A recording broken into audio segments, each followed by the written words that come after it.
My guest is definitely one of a kind. He has written, directed, produced, and starred in one of the most unique films you'll ever see in your life, The Room. On May 6th and 12th, it will be showing in 700 theaters in America and Canada, thanks to RiffTrax.com, who will be offering their commentary. He has inspired the hit book The Disaster Artist, which is now being turned into a motion picture directed by James Franco. His new sitcom, The Neighbors, offers nothing less than the typical Wiseau magic. He is shadowed in mystery, bathed in bizarreness, and I can guarantee you there is nobody else in the world like him, and there probably will not be for a very, very long time. Please welcome Tommy Wiseau. Oh, hi, Tommy. Hi, Doug. How are you? I'm wonderful, wonderful. Let me just start off by saying thank you so much for doing this. All seriousness, I think this is very, very awesome of you to come on here and do this interview, so I just want to say thank you from the bottom of my heart.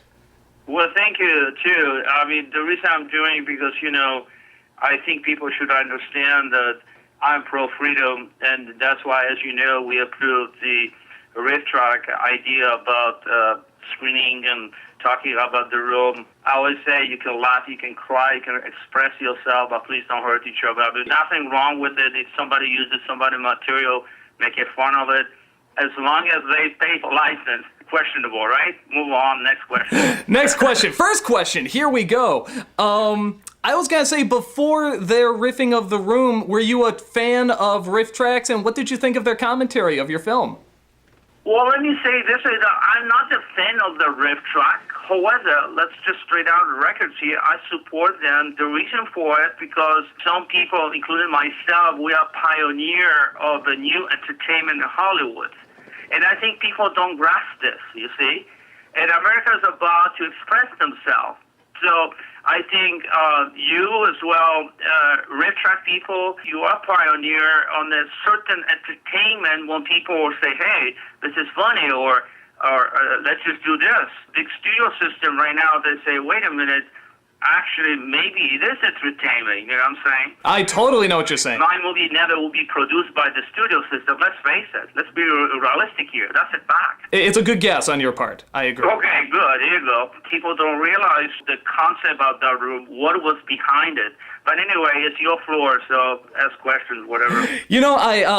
That is actually exactly what I want to talk about. I want to ask you about The Room. Your movie has inspired so many, namely yourself, and I know a ton of people who go into that movie and they, honest to God, say to themselves, by God, I can be a better filmmaker. And I'm wondering, what is it like to inspire so many people on such a grand scale? I think it's flattering, and then the way you describe right now, yeah, of course, we have many talented filmmakers across the world, especially in America. But the fact also is that I believe original material. I always say to any person who tries to be a filmmaker, I say, well, you may make fun of my movie, fine, but guess what? On the end of the day, as you said, is it original material? The answer is yes. Sometimes could be also not flattering, as you know, but you have to accept it, you have to be optimistic. And that's what I come from, and that's why we have this interview, because I think we live in America. I think we like to put what we want to say about, our lives sometimes, and sometimes it's just too much when people are misleading, as you probably know about my life, and I'm American. Yes, I do have accent, so what? So be it, Move on, next question. Next question. When this film came out, a lot of people realized that it dared to ask the question, why would grown men dress in tuxes and play football? And I was wondering if there was any part of you that felt maybe people didn't understand the film. Do you think the majority understand it and they get it, or they're missing something? Well, they're missing something, because again, this is the thing where the parody comes, that sometimes I say it's okay when people use it, let's say 3-minute parody or whatever. I'll be honest with you, Doug, I'm straightforward against when people use the original material, they don't pay for license. That's my straightforward, Well aware, yeah. However, it's a gray area where people don't understand that it's nothing wrong when people say, hey, I don't understand what is this The Room is about, So I see some of the audience actually have on the tapes that they say, what did I watch right now, So Hollywood was not ready for something different. We changed the crew 4 times, not 3 times, not 2 times, 4 times. We changed the actors. We can talk about probably for 2 hours, but I don't want to just talk about myself. It's your floor, so you're the reporter. The subplot, one of the big subplots in the film, is with the child character Denny and the powerful anti-drug message that clearly you practice in real life. And coincidentally, at the exact same time, there was a sharp drop in LSD and ecstasy sales the exact same year this movie came out. Tommy, do you think this film was powerful enough to influence people to get off drugs? You are pulling my legs, Doug. But You never know, man. You never know. But let me tell you this way. This is a good question about drugs. Why I put the drugs? Why I put it is that it's supposed to be a play. Okay, and I condense everything to 90 minutes, and I won't have everything there. So you have a little Caesar salad, but there's nothing wrong with that. So to respond to your question, I do not know. I know one thing, that 2 is better than 3, 3 is crowd. That's what I know. So you yourself can't remember why you put in the Denny drug subplot? Oh, absolutely, I do. Absolutely, but I'm just saying I do not know if my movie influenced that people are much more aware about drugs issue. I know one thing, that when people watching, they think twice. It is wrong when people started hating, which we have a couple of bad apples, as you know. But again, this is the thing, but you have to accept it. You know, it's different cookie cutter from Hollywood. That's the room. Okay, I think I followed that. There have been many different interpretations of this film from many different people. Some see it as a dark comedy, some see it as a drama, others as an alibi. But in this case, I think with The Neighbors, the new show that you're doing, it is intentionally a comedy, and you shot all these episodes. What can you tell us about the making of this new show? Because you're totally in control of this, correct? Right. Well, The Neighbor is slightly different with the role, but you see, I learned from my teacher. She's now probably 80 or 90 years old, something like that. She's still alive. Very simple thing. The more colors you have. But the question is how you put the colors. Colors, when I mean reaction between people, you know. In the room case, for example, situation. I go by emotion. I'm an actor professional. I always say the stage is my house, you know. I love stage. I really do. And, you know, it's too bad sometimes, you know, I don't get enough job, but I'm not here to complain. You as a filmmaker, you need a vision. If you don't have vision, forget the whole thing, you know. You may copy somebody, but it's not the same. I have a vision 7 years ago. You can see some of the stuff on YouTube. But I changed because I want to have a, you know, some kind of culture. In America, we have a great culture, you know. You were talking about originally the Room was a play. One of the biggest questions that comes up is why the film is called The Room. Am I right? I heard a rumor that because it was a play, most of it took place in one room, and that's the reason it was called that. Is there any truth to that? Actually not. I said many times, but I would tell you, The Room is a special place. That's why we say the room. It's not our room, English 101. It's a special place, you who in charge, you who decided what to do. You don't get a, you know, traffic ticket, whatever. That's why it's called The Room, you know. It's just too bad, again, you know, like some people, like you go to the sites, like IMDb, whatever, because it's just, you know, when I started doing The Room, was only one title, The Room. And now you have like 20, 30 titles. So some of the douchebag, what I would say to you guys is shame on you, you know. Shame on you that you do not have a respect for Tommy Wiseau. I encourage you to look at behind the scene on DVD as well as the Blu-ray to see you can learn something. You educate yourself.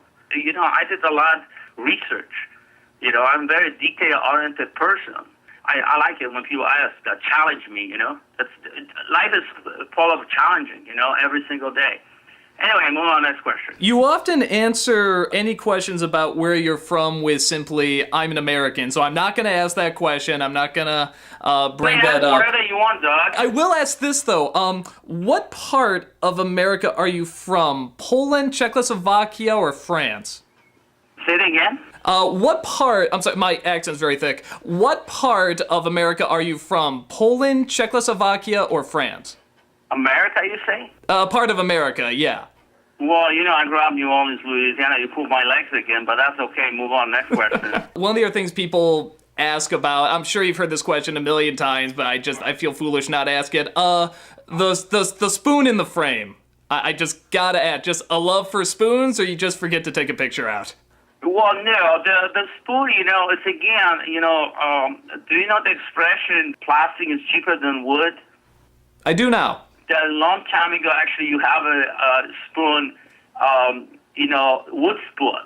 Now you have a plastic. The reason we put it because it just symbolized somewhat, but how the spoon come out with throwing, etc. You see, it's again, this is the thing what people don't understand. That I submitted the room to Academy Award, and I was forced actually after 2 weeks to take the movie out. I don't know if you know the story. No, I don't. We got trouble with fire marshal because I got a lot of emails that people want to see my movie. I said, okay, let's just screen the wheelchair. So we screened the room there, and we got into trouble. So long story short, I called theater and said, hey, can we work with you guys? And I received great support from them. And we screened the room back to the theater, and that's what everything started. So it's not a coincidentally that what happened. Yeah, certain situations happen, but a lot of people want to have a credit for something that don't even deserve it, So move on, next question. Wow, no, it's pretty impressive from Why Is There a Spoon in a Frame? I have two final questions. I like to end every interview with it, in all sincerity, all honesty. The first question I have is, whether it be professional or personally, what is the hardest thing you've ever had to do, and how did you get through it? That's a good one. Oh, that's a good one, actually. Oh, thank you. Well, I graduated from Bay Area. It was pretty hard for me because at the time I was building the building. Long story short, we had a problem with water, and I was almost fall down from the roof, and it was disaster. I never forget that the wind could be so strong we don't even realize, till we actually observe nature. I was very depressed, and I was very. Say, hi, wow, how much energy do I have to do, But another thing is the room, it's affected me somewhat, but I always think positive. So to respond to the second part of your question, when you think positive, you're optimistic about life, that's the direction I think a lot of people should go. That's what I'm going. So whatever people say negative, I always try to turn into positive, That's all what we have. We live in this planet a very short time.